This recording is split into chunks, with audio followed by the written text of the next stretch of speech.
คนลุงป้าป๋าแม่พ่อยายน้องพี่แพร all these different words we hear when Thais are speaking together.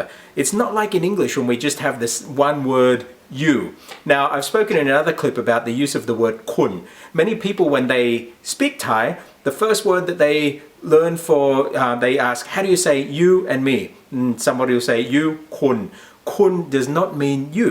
Khun, we've learned, means respected one or somebody of good virtue, and it's used just as a honorific placeholder before somebody's name to give them respect. So if I say I'm De, so Khun De, it's oh respected De. It does not mean you. So what should we call people? Well, the general rule of thumb is first of all, what should we call ourselves? You need to know what your relationship is with the person that you're speaking with. And then you know what to call yourself and what to call them. Now, unlike many Western societies or English-speaking societies, in Thai, there are many different levels in society, and people know their position, know their relationships, and they know what to call each other. So one of the first things that you would establish when you're meeting with a Thai and you're speaking with them is what your relationship or what that power relationship is.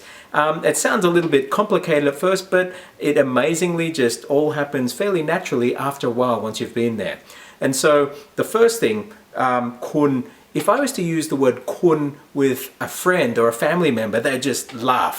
It would sound so strange and very unnatural. So let's just now break down into 3 or 4 main groups. The first group that we'll look at is the family. Now the family, that once you get those, they actually can be spread out, and you use many of those same terms for people who are not family. So for family, if I was speaking to a younger brother or sister, I would call them by their first name. Now, the word for younger brother and sister is Nong. So my younger sister's name is Christy. So I could call her Nong Christy. Or supposing I had somebody called Gai in my family, I could call Nong Gai when I'm speaking to her like that. But actually, because she's younger than me, and because she's family, or anybody who's younger, you probably wouldn't use the word Nong.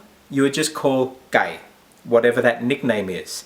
Now, if they were older, then you need to put the prefix P. So if they were old enough to be a brother or a sister, but they weren't as old as one of your parents, you would generally call P, whether they're family or not family. This is a confusion. Many Westerners go into Thailand and somebody says, oh, this is my sister, because they're translating straight from P. But it could be a cousin, it could be an extended relative that grew up really closely. All of them are called P.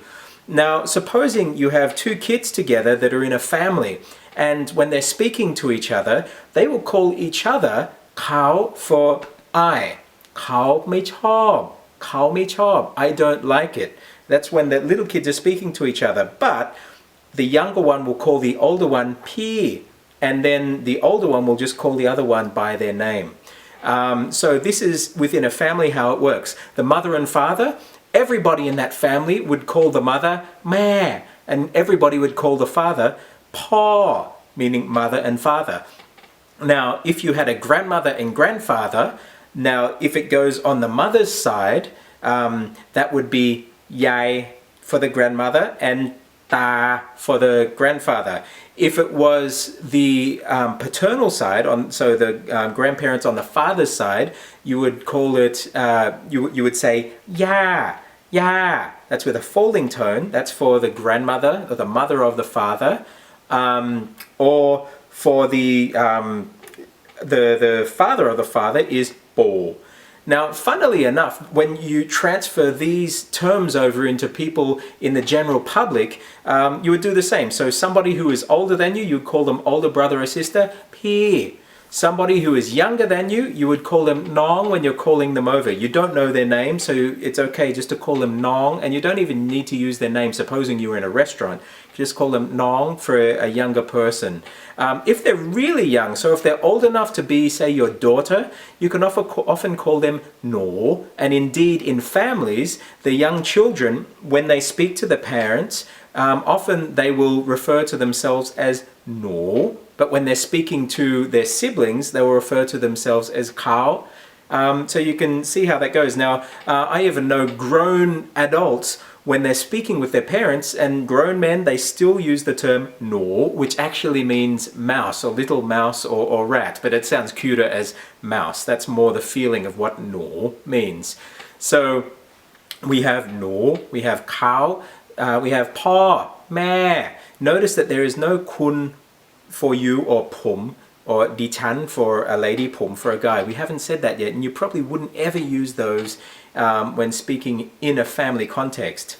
Now, funny enough, when you are in public and you're using the word for an older lady, now the first one within a family, pa, is the word for an aunt, and lung is the word for an uncle. You also have na is on the paternal side, pa is on the maternal side. But if you meet somebody in public, for auntie, you would generally call her pa. So supposing you're going to buy some noodles and you see an older kind of lady, probably in your mother's and your parents' age bracket, you would call her pa. But funny enough, you would call, so that's from the maternal, but then you would call an older man who's not old enough to be a grandfather, but old enough to be your parents, you'd call him lung, uncle.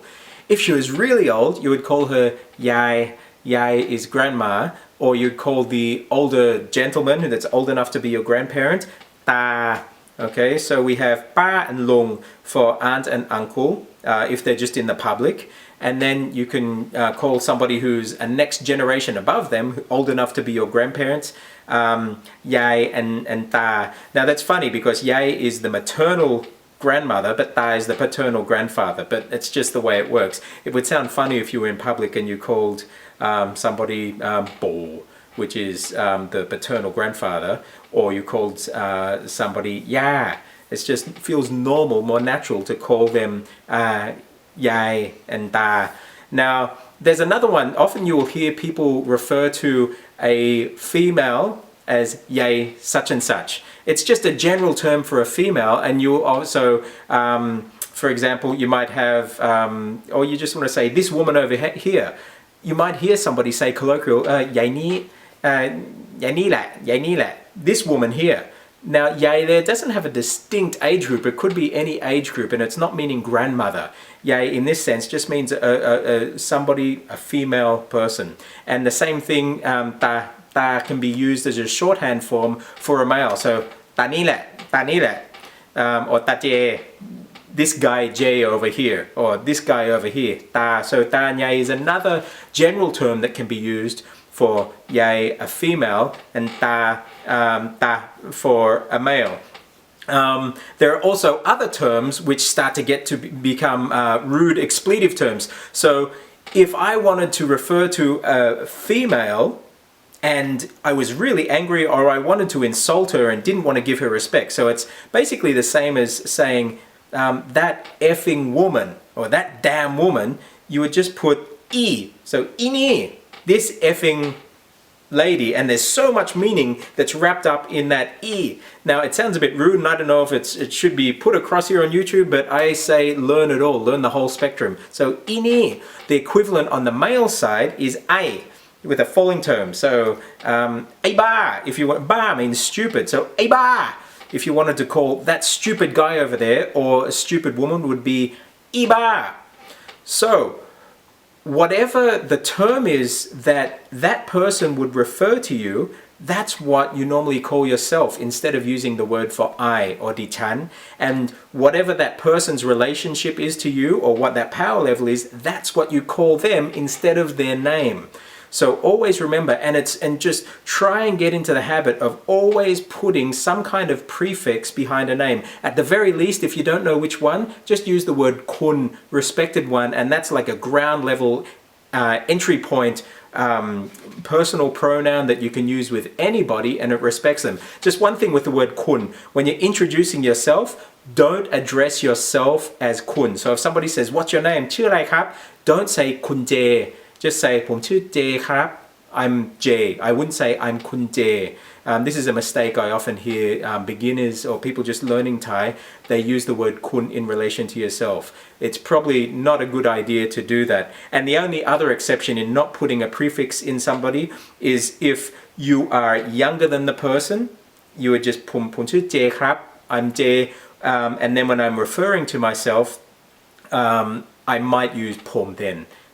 If it was in if it was in a public context or somebody who wasn't my family, they weren't that close and they were older than me, I would use the word Phom to address myself. Otherwise, I would use one of those other personal pronouns. Now, or the relationship nouns there.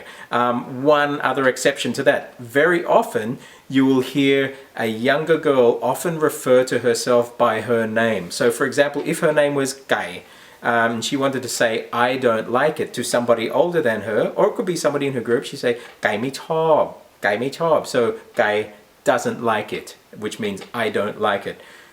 Other way she might say it is "No me chob." No, again, that's little mouse, and it's used as a term of endearment, but it can also carry through into public social scenes, and it could be with friends as well. Now, there's one set of terms that I haven't covered, and that's the lowest of the terms that can be used and it's either used with enemies or with friends, and it's also used by monks to people lower, and that's gu mung. Now, gu is it used to be the language that monks or the king would speak to the subjects, but it's now, if you use it in normal speech, gu, and it's like the word war from the word war in Chinese, but gu is a very low word for I, and I would say just try and avoid using this unless you really know how it's used properly, and then you can use it with other people. It's often used amongst really close friends. If you use the word gu with somebody who's not close enough, you could sever that relationship. And again, if you call somebody mung, now you'll hear very close friends using gu and mung meaning you. But if you're not close, don't use the word mung. It could end up in a fight.